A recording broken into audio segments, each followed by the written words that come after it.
અમરેલીમાં સ્વયં સૈનિક દળ દ્વારા કલેક્ટરને આવેદનપત્ર આપવામાં આવ્યું, જેમાં સ્વયં સૈનિક દળના સભ્યો દ્વારા માંગ કરવામાં આવેલ હતી કે તમામ ધર્મોને સમાન ન્યાય આપી દરેક ધર્મના મૂલ્યો અને સિદ્ધાંતો પાઠ્યપુસ્તકમાં સમાવેશ કરવા બાબતે રજૂઆત કરી હતી તથા હાલ જે ધોરણ 6 થી 8માં પુસ્તક બહાર પાડેલ છે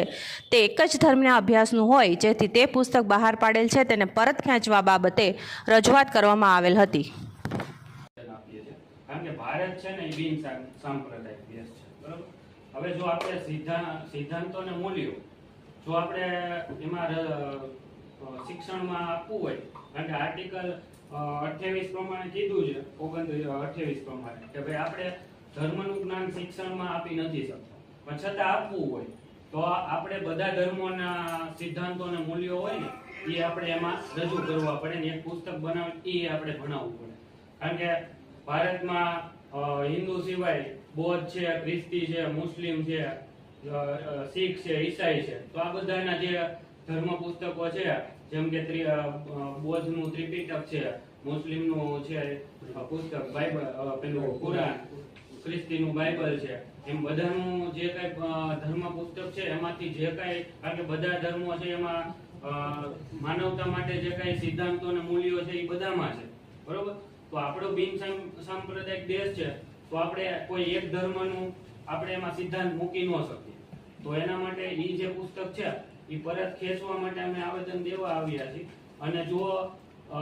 એ ભણાવવું જ હોય તો બધા ધર્મોમાંથી થોડું થોડું લઈ સિદ્ધાંતો મૂલ્યો એ આપણે એમાં રજૂ કરવા પડે, કારણ કે આપણે બિન સાંપ્રદાયિક દેશ છે તો જ્ઞાતિ, ધર્મ અને જન્મસ્થળના ઓલાએ આપણે કોઈ ઉપર ભેદભાવ કરી શકતા નથી, બરોબર। એટલે આ અમે જે આવેદન દેવા એના માટે જ આવ્યા છીએ। અને કારણ કે જે કઈ સ્કૂલ છે એમાં બાળક હોય એ જ્યારે એને કોઈ ધર્મ અને જ્ઞાતિની એને ખ્યાલ ન હોય, તો પહેલેથી જ જો કોઈ એક ધર્મનું ભણાવવામાં આવશે તો ભવિષ્યમાં એવું બનશે કે એ જે એના મગજમાં જે કટ્ટરતા આવશે અને ભવિષ્યમાં એ બીજા ધર્મો અથવા બીજા વ્યક્તિ ઉપર એ હાવી થશે, તો એ આપણા દેશ માટે નુકસાનકારક છે। તો એના માટે એ પુસ્તક છે એ પાછું ખેંચી અને જો ભણાવવું હોય તો સર્વ ધર્મ પ્રમાણે સિદ્ધાંતો મૂલ્યો એમાં લખી અને આપણે ભણાવીશું। સાહેબ, બૌદ્ધ જે બીજા એક 12મા ધોરણના પુસ્તકની અંદર પણ એવું ચિત્રવામાં બૌદ્ધ ધર્મનો ઉચ્ચ નીચના ભેદભાવ રીતે ચિત્રવામાં બૌદ્ધ ધર્મમાં સમાનતાનો ધર્મ છે, માનવતાવાદી ધર્મ છે, એ ધર્મની અંદર એવું કોઈ હોતું નથી, તો છતાંય મનગઢંત કહાની કરી અને 12મા ધોરણના પુસ્તકનો બૌદ્ધ ધર્મ અલગ રીતે એને રજૂ કરવામાં આવે તો એ પણ થોડુંક ધ્યાન દોરવામાં તમારા માધ્યમથી બનતા સુધી જો પાઠ્ય પુસ્તક ખેંચાય તો હું કહું છું સારું રહેશે। કારણ કે જો એ જે બાળક ભણીને મોટું થાય ને તો 100% વર્ગ વિગ્રહ ટાઈપનું એક જનરેશન પેદા થાય છે। ભલે ભણાવવું હોય તો બધા ધર્મોના જે કઈ સિદ્ધાંતો છે એ બધા ધર્મોના સિદ્ધાંતો લઈને તમે પાઠ્ય પુસ્તકની અંદર રજૂ કરો। આ વિશે અમે તમારા માધ્યમથી સરકારને રજૂઆત કરવા માંગીએ